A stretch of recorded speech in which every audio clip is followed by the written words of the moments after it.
Welcome to WB Mason Postgame Extra exclusively on SNY.TV. Tuesday night, the Mets got swept in a doubleheader in Pittsburgh. 3-1 the final in each game, and the games were eerily similar. First game, Steven Matz pitched for the Mets and gave up just enough to take the loss. I had nothing out there today. I was really scuffling since the first inning on, and that's just one of those days. Tried to battle the best I could, but to only go through 5 innings on a doubleheader like this is pretty disappointing in myself.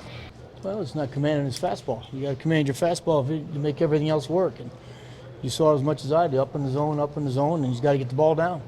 It was just my command just wasn't there. I was falling behind a lot of guys, and it was just one of those days. I felt like this before. Coming up in the minor leagues, it's frustrating, but put it behind me now. Only made 5 innings. He had 8 strikeouts, so he said he didn't have anything in the game. I think he had more than he thought, but his pitch count got awfully high. And you have to mention Jonathan Neese. Jonathan Neese pitched a fantastic game. 4 hits, 7 shutout innings, and on the first game back here by Neil Walker, he had a hit in the game. A great job by the Pittsburgh fans of giving him a standing ovation, but not much. And then in the second game, Gary, you're right.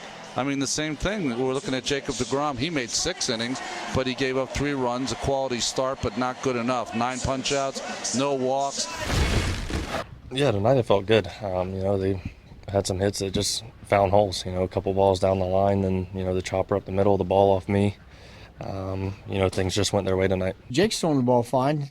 Tough thing tonight. They 2 balls down the lines, and then a chopper, and he's in trouble. But he threw the ball good. He kept us in the game.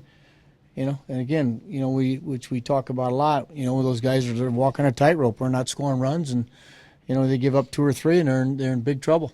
Everybody on this staff's goal is to just go out there and put up zeros. So, everybody's grinding, trying to do their best, and it's just a tough stretch we're in right now. But things will turn around. It's part of the game. Again, the Mets offense didn't do anything included in this time.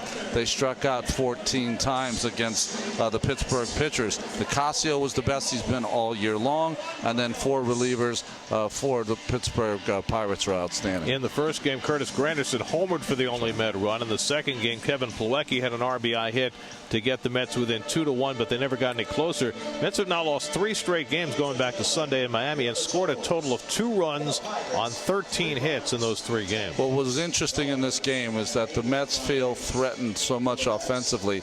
They didn't change their lineup at all. They had the same group of people in there. So, when you look at their lineup, you say to yourself, there's big names in there. Granderson, Cabreras, Cespedes, Walkers, Loney's, people, Confortos, people that should be able to produce some more offense than they are right now.